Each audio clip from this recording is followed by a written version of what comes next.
e alguém o reconduzir a ela. Lembrai-vos disso. Quem ajudar um pecador a se arrepender do seu mau caminho, salvará da morte essa alma e contribuirá para o perdão de uma grande multidão de pecados. Não só quando você decide voltar, mas quando você decide ajudar alguém a voltar. Essa volta, esse retorno, ele cobrirá multidão de pecados. Pare de olhar para as pessoas com um olhar de julgamento. Misericórdia. Fulano saiu da igreja e olha aí, ó, virou uma prostituta. Olha aí, virou tal coisa, virou aquilo, virou isso. Nós não somos juízes. O Senhor nos chamou para amar. Não importa. O meu pecado não é diferente do dele. O seu pecado não é diferente do dele. Não, pastor, mas eu nunca fui prostituta. Eu nunca virei isso, eu nunca virei aquilo. Pecado é pecado. Assim como o pecado dela leva ela para o inferno se ela não arrepender, o seu também. Nós precisamos ter consciência e aprender a amar. E a Bíblia fala que trazer alguém de volta é cobrir multidão de pecados. Deus é um Deus de oportunidades. Muitas pessoas dizem assim: meu Deus, mas quantas e quantas vezes eu tenho falado que Jesus vai voltar?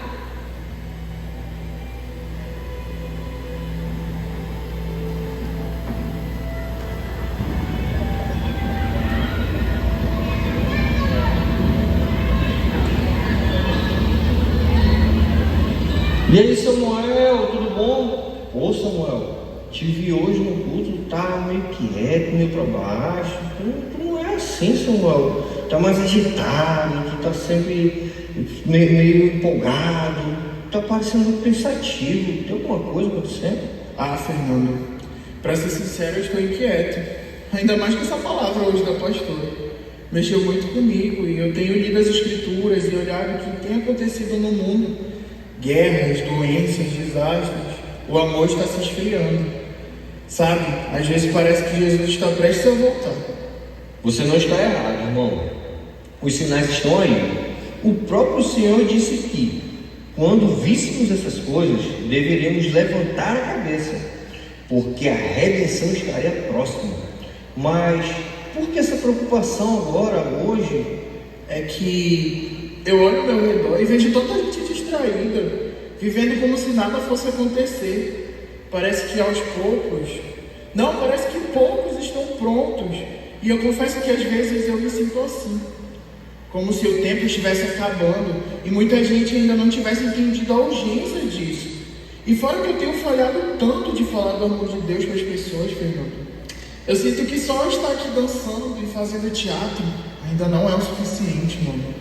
Tem gente lá fora precisando de Jesus e eu estou aqui no meu conforto e nos meus pecados de estimação.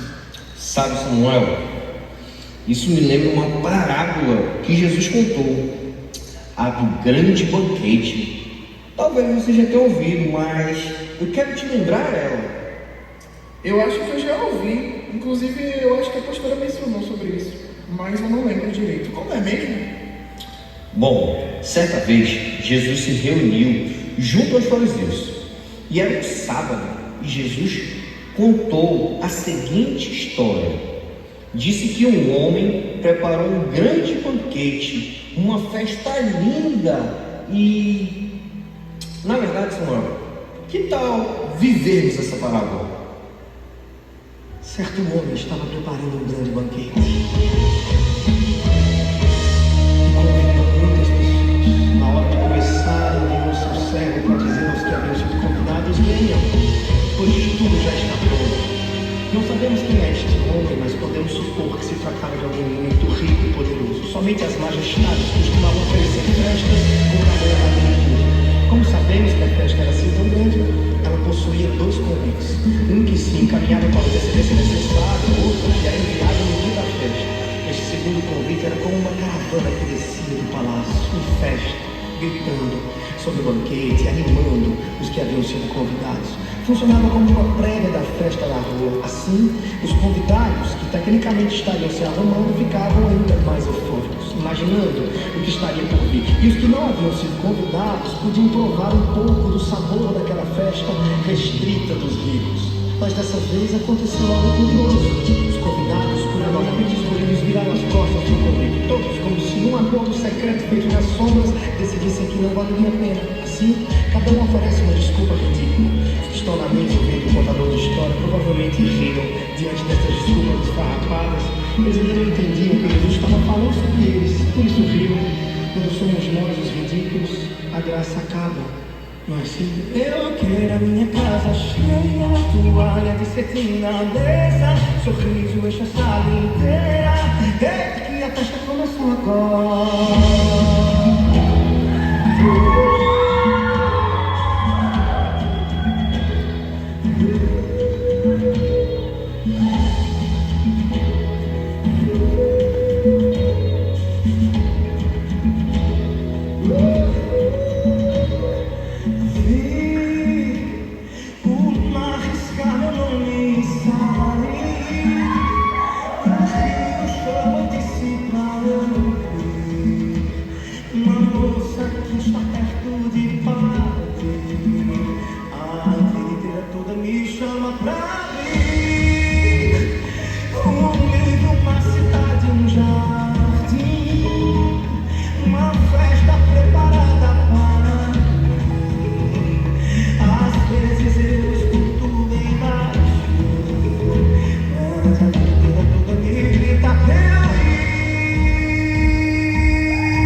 Comprei um campo, preciso vê-lo.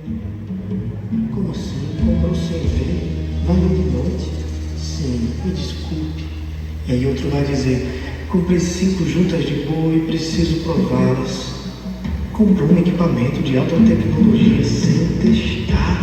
Vai fazer isso no meio da noite? Sim, me desculpe. E ainda outro vai dizer, me casei, não posso ir. Esse me pede desculpa é a pior das mentiras. Não vai pra festa porque se casou. Ora, casar-se não é exatamente a maior razão para se ir a festas da nossa cultura. Não, mas recém-casados costumavam vestir-se com as roupas de suas bodas por um ano inteiro, em todas as festas que podiam.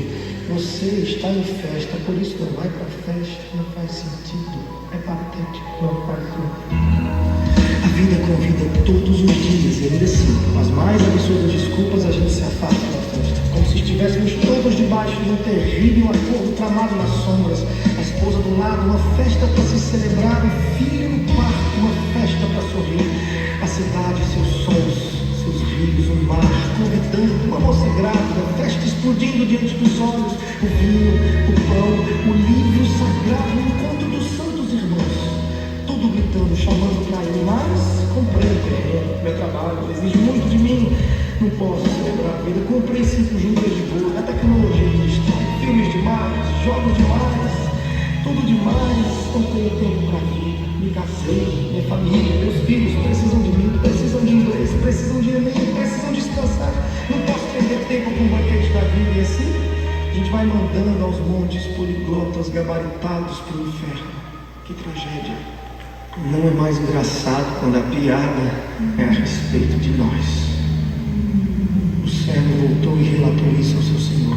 Então o dono da casa irou-se e ordenou ao seu servo: vá rapidamente pelas ruas e becos da cidade e traga os pobres, os aleijados, os cegos e os mancos. E assim, no palácio me achei. Eu entrei pela porta da frente. Aqui o contador de histórias nos disse que uma segunda lista de convidados é construída. Essa lista deve ser convidada de uma forma diferente. Enquanto que para o grupo A, o servo deve dizer: venham, tudo está pronto. Para a segunda lista, o grupo B, o Senhor ordena: traga.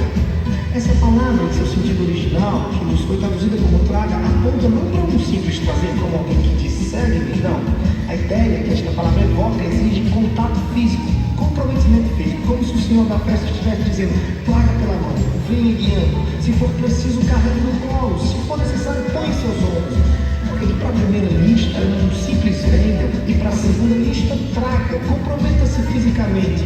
A resposta é óbvia. Os primeiros convidados eram propícios.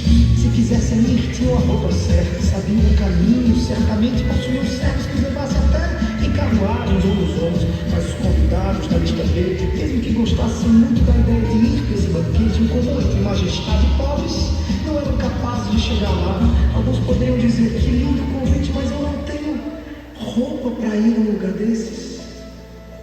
Outro poderia dizer: eu sou cego, eu nunca fui para aquelas bandas de cima, nunca estive em outro lugar senão aqui no centro da cidade, esmolando e tateando com dificuldade. E ainda outro poderia dizer: eu sou aleijado, como é que eu chego até lá? É impossível para mim. Esse lugar não é para gente como nós, a gente não é apropriado. Por isso, o servo agora deve ser também guia, não apenas um proclamador desse banquete, mas alguém que se compromete fisicamente com a causa. Vai pegar alguns pela mão, vai vestir outros, vai carregar alguém nos ombros, vai suar, vai cumprir sua missão ao custo de seu próprio conforto. E foi assim que no castelo eu me achei. Eu entrei pela porta da frente. Depois de rodar todo o centro da cidade, trazendo e guiando os pobres e doentes até o palácio, depois de varrer a cidade inteira e encher a casa do seu senhor com gente improvável e certamente muito grata, o servo vai dizer: o que o Senhor ordenou foi feito e ainda há lugar. Essa é uma das frases mais bonitas de todo o texto sagrado: ainda há lugar. Essa frase deveria estar desenhada nas fachadas de todas as igrejas. Ainda há lugar. Venham todos, somos o povo que acolhe, que agrega, inclui. Ainda há lugar. Se nas casas de todos os cristãos estivesse escrito ainda há lugar, não haveria mais orfanatos no mundo. Se em nossas carteiras estivesse escrito ainda há lugar, nenhum irmão jamais estaria manejando os ombros em oração no culto do domingo, dizendo: Senhor, como é que eu vou alimentar minha família na segunda-feira? Ainda há lugar. Esse é o Espírito que rege toda a festa, o Senhor da majestade. E se esse for o Espírito que nos rege, nosso planejamento não será mais como o dos ímpios, o que fazer para ter mais. Nosso planejamento será como o dos santos, o que fazer para distribuir mais, o que fazer para entregar mais para o meu irmão.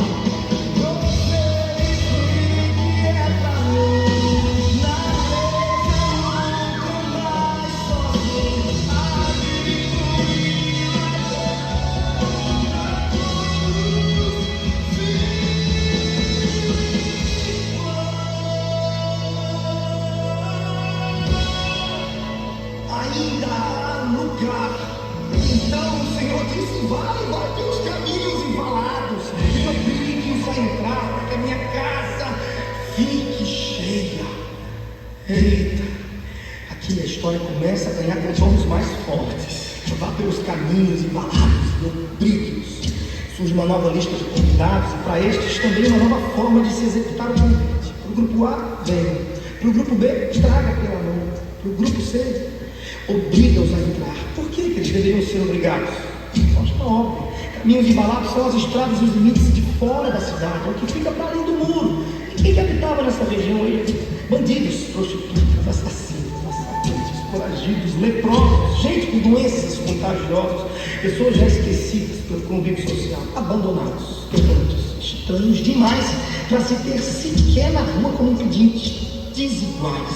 São os outros, os inimigos do paz, do bem, da moral, promotores do caos, indigentes, insalubres, irreconciliáveis, os completamente outros. Agora veja que lição temos aqui nesse texto. Se essa majestade é o símbolo de Deus, como nosso Pai aqui na história, então a gente precisa dizer, aliás, esse texto exige que nós pregadores digamos que Deus está obstinado e deseja encher a sua casa desse tipo de gente. Dizer isso diante de uma sociedade cristã, que acima de tudo preza pelo conforto e bem-estar de seus seguidores, é quase um chamado à guerra.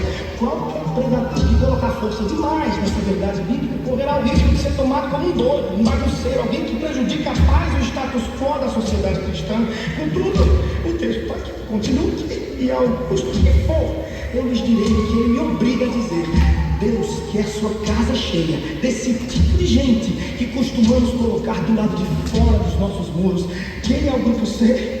É sua prima que engravidou na adolescência, vive hoje pedindo ajuda da família. Quem que é o grupo C? Seu primo, afeminado, que você despreza, tem vergonha de andar com ele na mesma calçada. Quem que é o grupo C? É seu tio alcoólatra, fracassou, que errou com todo mundo, 4 filhos, não tem nenhum para dizer experiência dos pais, errou todas as vezes que pode errar. Quem que é o grupo C? Feministas, inimigas da família cristã, o professor de história da Universidade Federal, os progressistas, ou então é seu tio bolsonarista, insensível, ignorante, está fora da mesa, está longe da vista, está separado do que você considera ser bom, belo, justo e verdadeiro. É todo mundo que você considera o avesso disso aí. Eu desconheço outro texto mais escandaloso e impressionista que esse: uma festa oferecida pela majestade, um chão de mármore finíssimo, ou então um quarto, sei lá, branco, puro, reluzente, tão reluzente que quando se olha no chão, esse é o teto, um lustre refletido no chão. Quando o lustre está no chão, gente desse tipo não entra, mas ainda assim, uma festa oferecida pela majestade, uma multidão de gente condenada, maltratada, perigosa, feia, mas nada disso se vê. É tanto sorriso banhado em lágrimas que aqui todo mundo é lindo e sabe dançar. Tem os melhores motivos para dançar a noite inteira.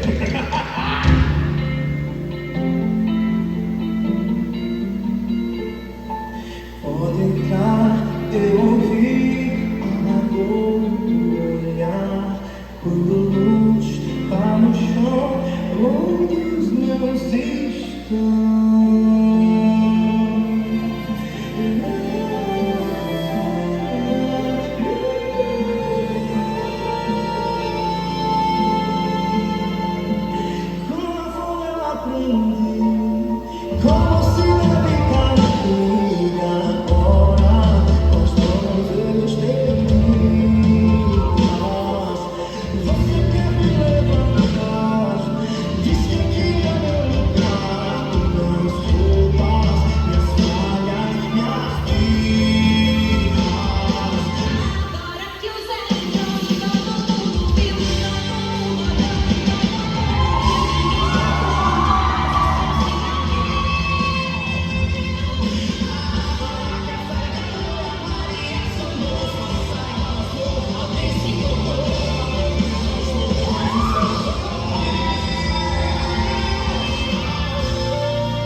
Bertoleza entrou na festa, pobre negra mulher explorada, agora descansa, samba e dança.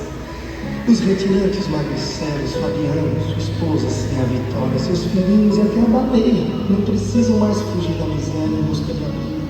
Entraram na festa. Pedro Bala e a pobre Nora, Pirulito e os demais capitães da areia foram todos recebidos com comida de verdade, não vão precisar mais roubar.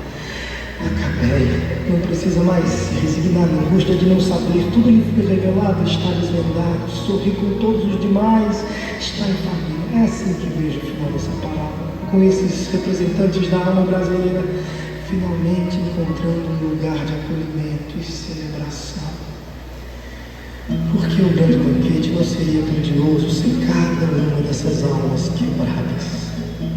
O que torna o grande banquete grande não é a comida fina e exótica na mesa, nem se tem uma observação sequer de Jesus acerca do que foi servido. O que o torna grande é o fato inexorável de ter sido a majestade graciosa, misericordiosa num nível tal que gente assim, gente como eu, pela primeira vez, entrou nos salões reais.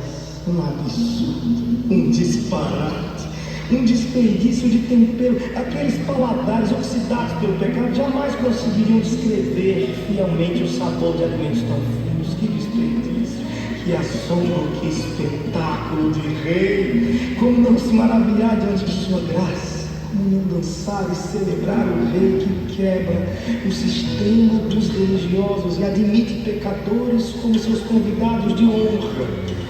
Come com eles, dança e canta.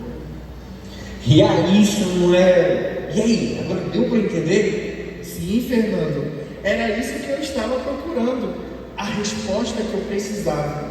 Deu para entender que o primeiro convite foi enviado ao grupo A, que inclusive representa às vezes até quem está na igreja. Tem tantas preocupações, tantos afazeres que não tem tempo e nem vontade de vir para a presença de Deus. Já o grupo B são aquelas pessoas feridas, necessitadas do amor de Deus, que precisam, mas não se encaixam, por às vezes pensar que não é digno de sentar à mesa, indignos até de subir no altar. E sem falar do grupo C, quantas vezes eu deixei de falar do amor de Deus por sentir tal preconceito com as pessoas. Inclusive, eu tenho amigos que desejam conhecer o Deus que eu sirvo, mas por conta de tantas vezes eu me afastar deles, por seu modo de viver, que acabo distanciando eles de Deus. Samuel, Jesus está voltando. É hora de nos posicionar e assumir a nossa responsabilidade como discípulos de Cristo. Até quando você vai ficar aí sentado sem fazer nada? Até quando você vai ficar brincando de ser cristão? Enquanto vocês fazem isso, várias pessoas estão indo para o inferno. Fernando, eu vou fazer isso na prática, começando pela minha família. Isso mesmo, Samuel. Lembra do que o rei falou nessa parábola? Deus quer sua casa cheia e precisamos correr atrás de todos e chamar para se assentar à mesa. E você que está me ouvindo, essa história também é para você. Corra e seja que nem um servo dessa história. Deus deseja ter a sua casa cheia. Desperta tu, ó que dormes.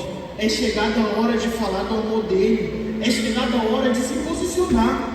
Deus quer a sua casa cheia. E o que você tem feito? Será que o seu testemunho tem sido de um verdadeiro cristão na escola, na faculdade, no seu trabalho? Você tem falado de Jesus para as pessoas? Ou tem negado o nome dele quando você está naquela rodinha de amigos? Ei, Jesus está voltando e você precisa acordar, precisa se levantar e correr atrás das pessoas que um dia já estiveram aqui e também levar o amor dele a todos que você conhece. Se posicione a partir de hoje. Bom, precisamos correr e levar o máximo de pessoas para o banquete do céu. E aí, Samuel, partiu? Partiu, Fernando, bora! É nóis!